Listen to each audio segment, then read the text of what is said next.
Quinta-feira, 4 de janeiro, a semana está seguindo e eu acredito que você está sendo profundamente abençoado através do programa Opção para a Vida.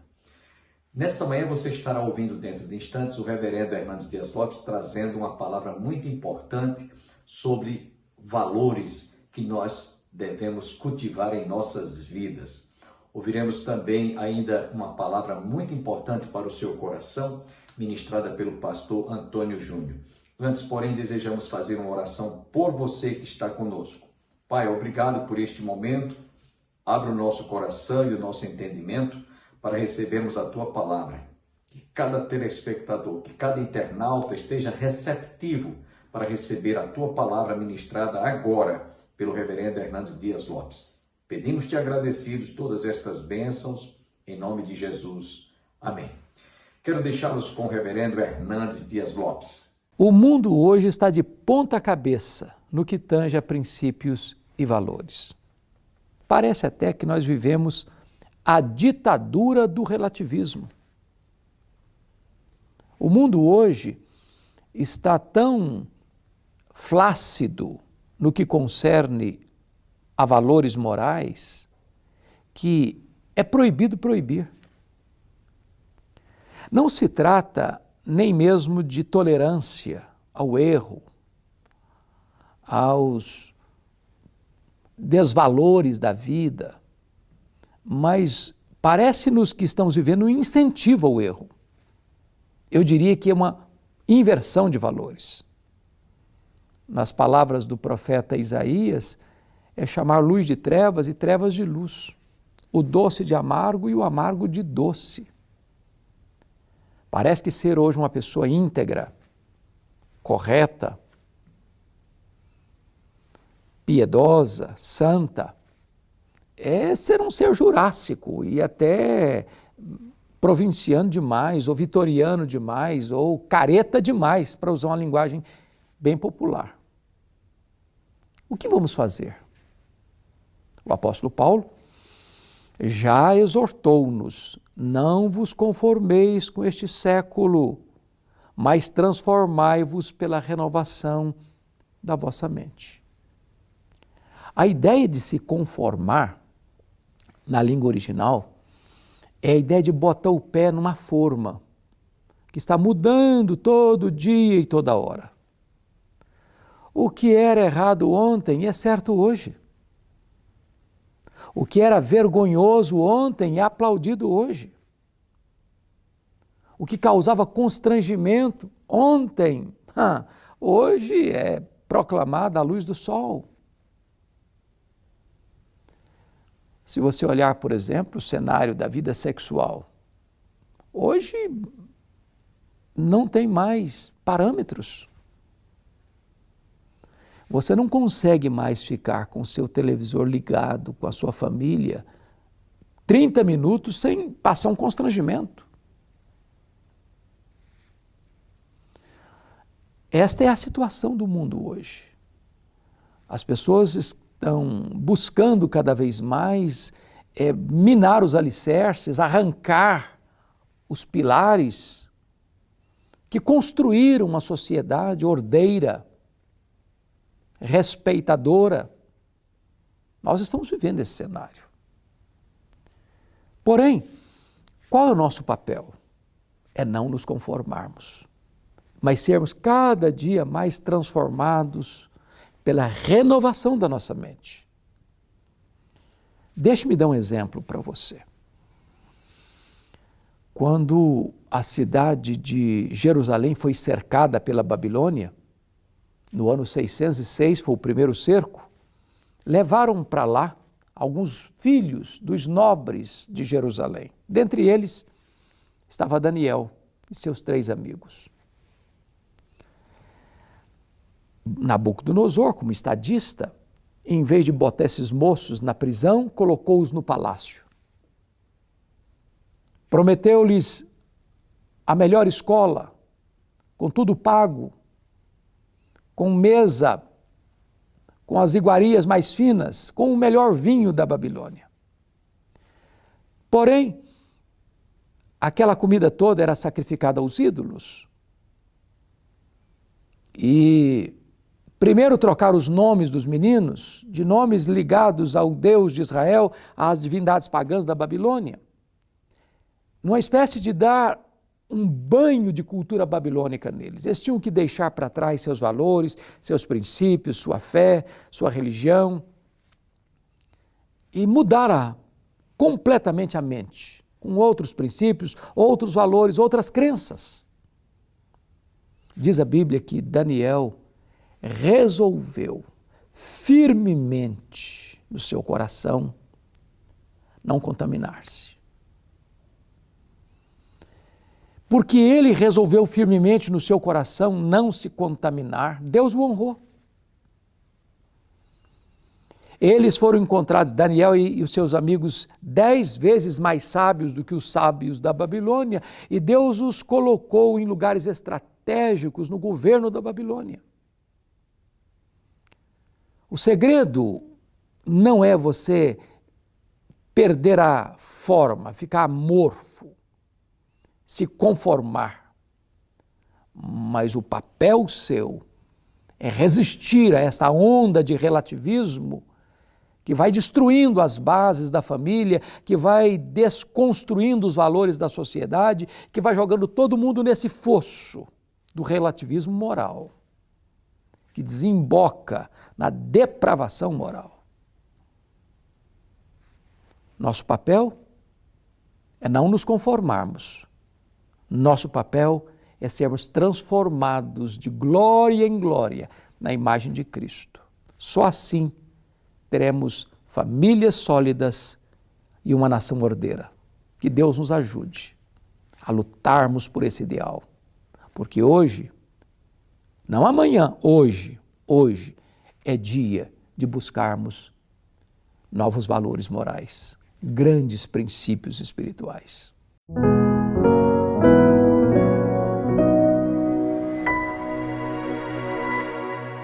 Marcos 7:7, e diz assim: e em vão me adoram, ensinando doutrinas que são preceitos de homens. Agora pule para o verso de número 13.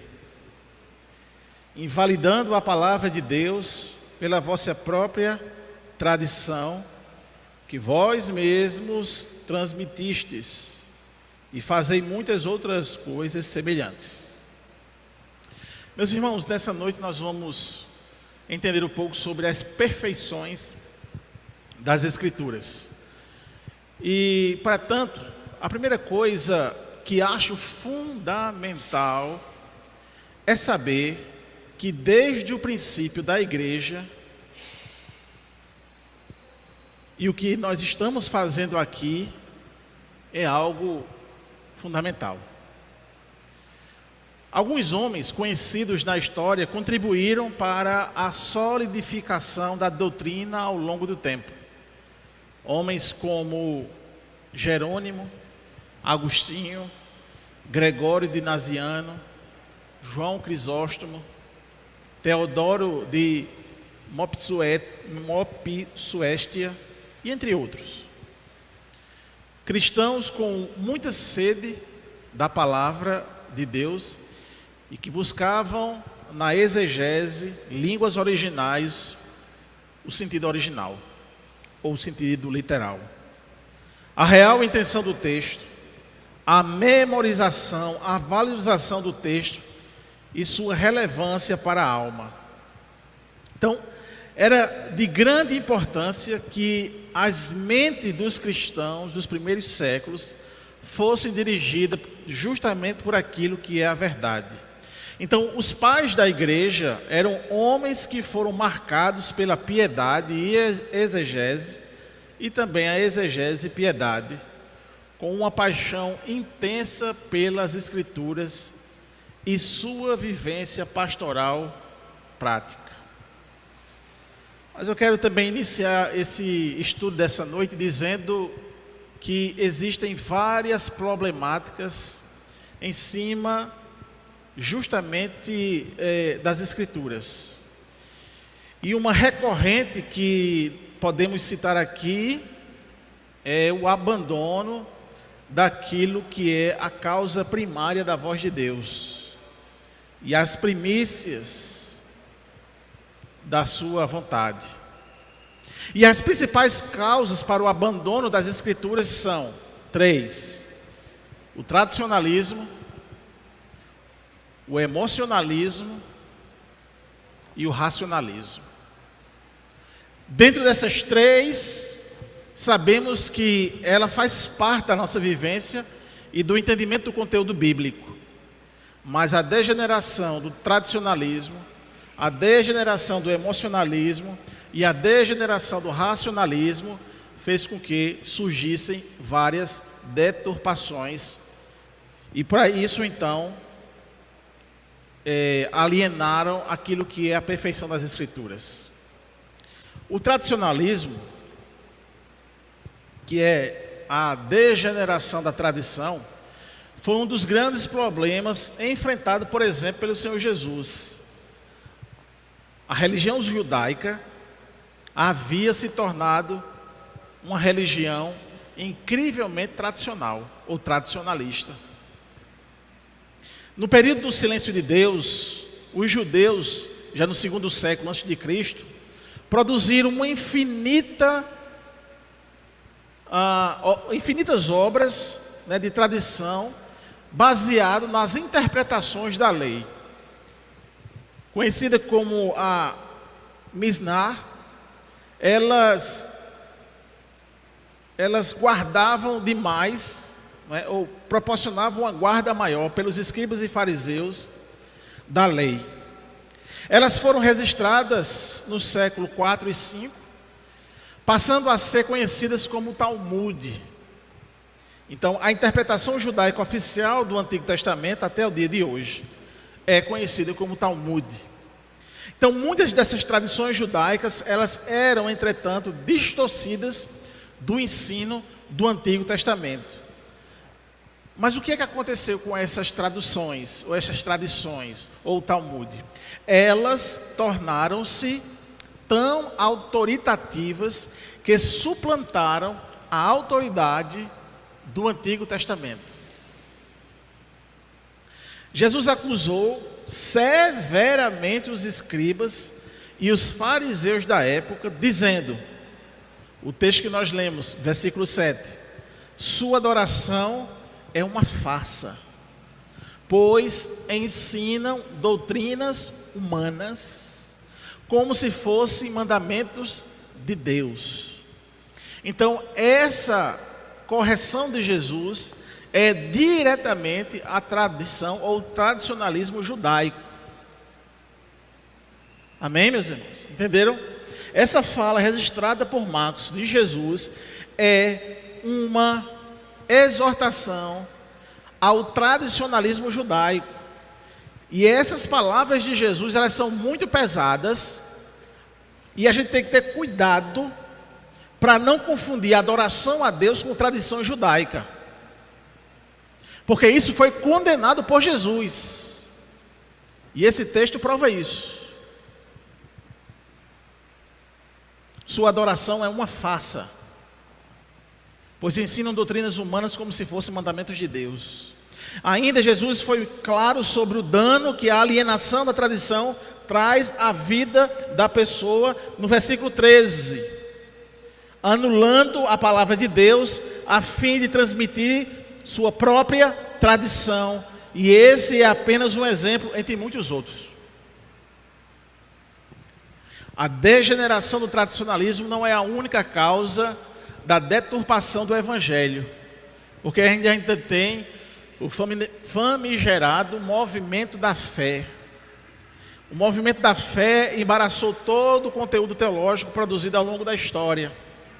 Os conhecidos neopentecostais invadiram as igrejas evangélicas a partir do norte ou da América do Norte.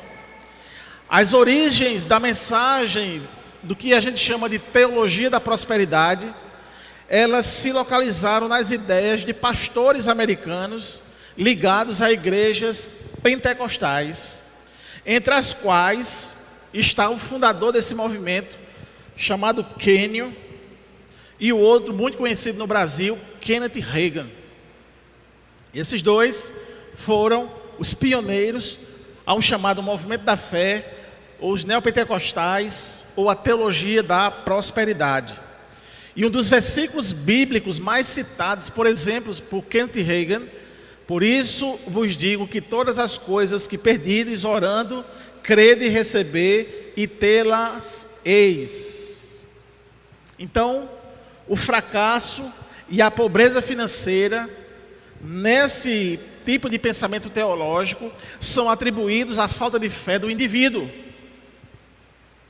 Muito mais do que qualquer contexto social ou econômico, eles vão dizer que a pobreza, que o fracasso financeiro é pela falta de fé.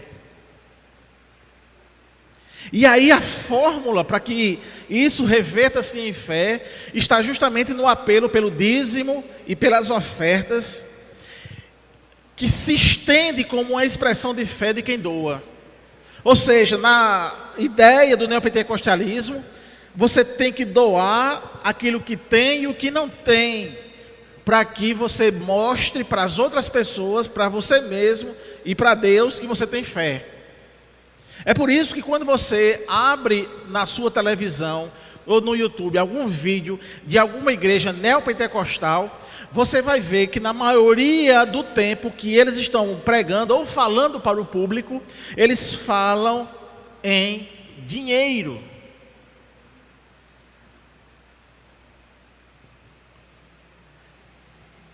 Então, eles vão dizer que a expressão de fé de quem doa ganha uma centralidade maior do que em outras denominações e é apresentado por líderes neopentecostais como o caminho principal para o sucesso.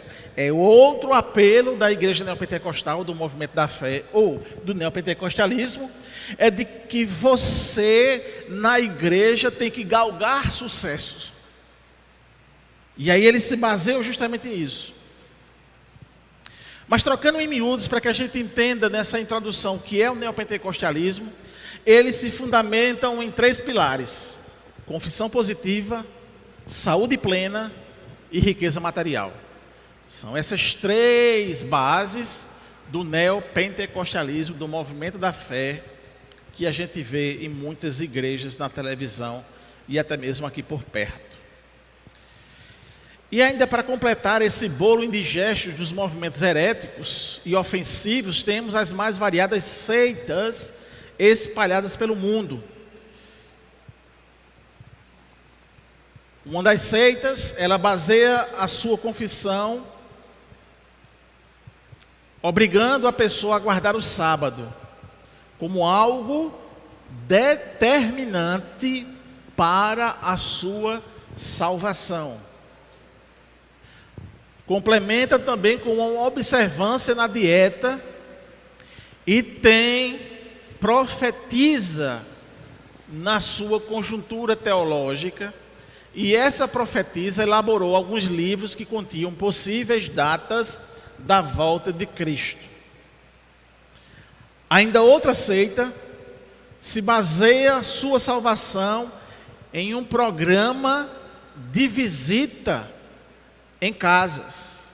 Então, quando você vê aquelas pessoas com guarda-chuva se protegendo do sol no domingo pela manhã, batendo na sua casa, eles não estão ali por livre e espontânea vontade, eles estão ali obrigados, porque se eles não cumprirem aquela visita, eles não serão salvos. Então eles têm que preencher um livrinho para conter a sua obra e assim computar para a sua salvação. Nessa seita, eles ainda vão dizer que Cristo é uma criatura de Deus, ou seja, Cristo foi criado, ele não existia. Ele veio à existência após Deus criar. E esse tipo de confessionalidade, muitas pessoas acabam aderindo a essa aberração. Por quê? Porque negligenciam as Escrituras, ou a perfeição das Escrituras. E a gente vai chegar lá na frente para entender isso. Nessa seita também, eles dizem que o Espírito Santo é uma força. A última, para citar aqui, das mais conhecidas, ela se baseia em um livro supostamente de ouro e que foi mostrado por um anjo enviado por Deus. Nos Estados Unidos, ali eles também construíram os seus impérios e baseiam a sua salvação em obra, filantropia e na observância de alguns atos. Mas nessa noite nós queremos falar sobre as perfeições das Escrituras. E nessa noite nós trazemos 4 perfeições ou 4 características. A primeira delas é que a Bíblia ela é autoridade. A segunda é que a Bíblia ela é necessária. A terceira é que a Bíblia ela é clara. E a quarta e última é que ela é suficiente. A autoridade da Escritura, a razão pela qual deve ser crida e obedecida, não depende do testemunho de qualquer homem ou igreja, mas depende somente de Deus. Por quê? Porque a Bíblia é fruto do pensamento de Deus. Então, consequentemente, a Bíblia, ela sendo a revelação de Deus, ela revela o que Deus quer, a vontade de Deus, o pensamento de Deus. Por quê? A Bíblia tem Deus como seu autor. Sendo assim, ela é a palavra de Deus. E isso significa que a autoridade da Bíblia é inerente em virtude de sua inspiração pelo Espírito Santo. Então, aquela célebre frase que a gente sempre diz: a Bíblia é a nossa única regra de prática e fé. Essa frase, ela vem do tempo da Reforma e ela reafirma justamente a autoridade das Escrituras. Então, a Bíblia, como autoridade, ela deve ser crida como voz de Deus que se dirige ao homem com autoridade. Então, ela deve ser crida como a voz de Deus, ela é autoridade sobre a sua vida, e justamente ela tem essa forma elevada, porque ela, nessa forma elevada de autoridade, ela vai em contraponto, por exemplo, ao tradicionalismo que Jesus denunciou dos judeus. Na era cristã, ou na era da igreja cristã, esse entendimento da perfeição da Bíblia como autoridade, ela combate justamente a heresia daquela igreja, ou da igreja, que coloca várias outras coisas como dependência de sua salvação. Exemplo, o purgatório, o cumprimento de 7 ou 12, não sei mais nem quanto, né? Passos que você tem que seguir para alcançar a salvação, a missa na morte ou pós a morte. Então tudo isso é um compêndio tradicional na era cristã, e que a autoridade bíblica, ou seja, se eu tenho uma Bíblia como autoridade, ela vai me vacinar para que a gente possa entender desse tipo de coisa. Então, para que eu conheça a verdade de Jesus e não me confunda com seitas e heresias, eu preciso conhecer quem? A Bíblia. Porque a partir do momento que alguma coisa, algum sistema religioso ou de fé diferenciar daquilo que a Bíblia revela, ele já deve ser descartado.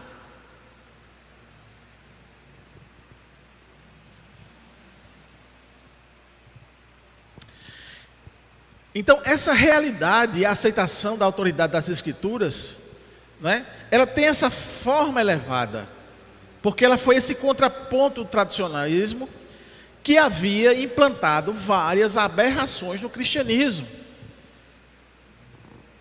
Agora, outra coisa também, e aqui eu chamo de uma tempestade devastadora na Europa, surgiu quando o racionalismo ocupou os bancos e birôs das classes ou das clássicas universidades teológicas.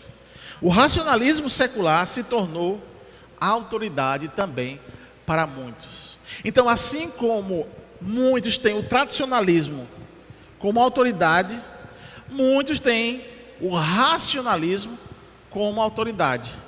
E outros ainda, o emocionalismo como autoridade. O emocionalismo como autoridade é aquela simples ideia de que não é o que a Bíblia diz, é o que eu sinto. Então, se a Bíblia está dizendo algo contrário ao que eu senti, no emocionalismo você prefere ficar com os seus sentimentos do que com a verdade bíblica.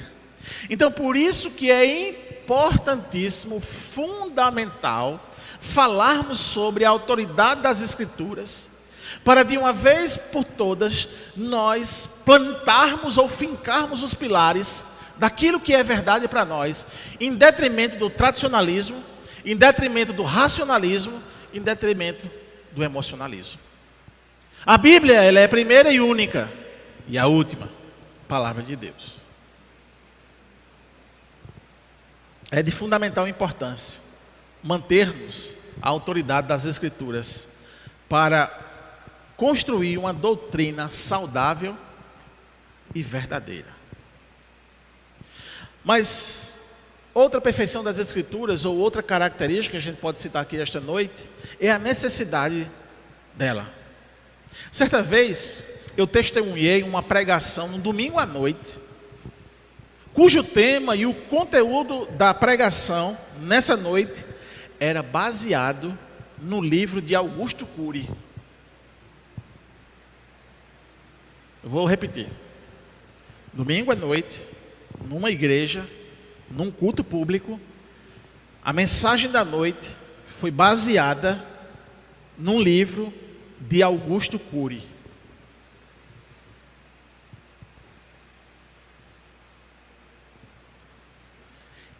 Inocentemente, a igreja recebia aquele conteúdo secular por respeito e consideração ao líder, ao pastor.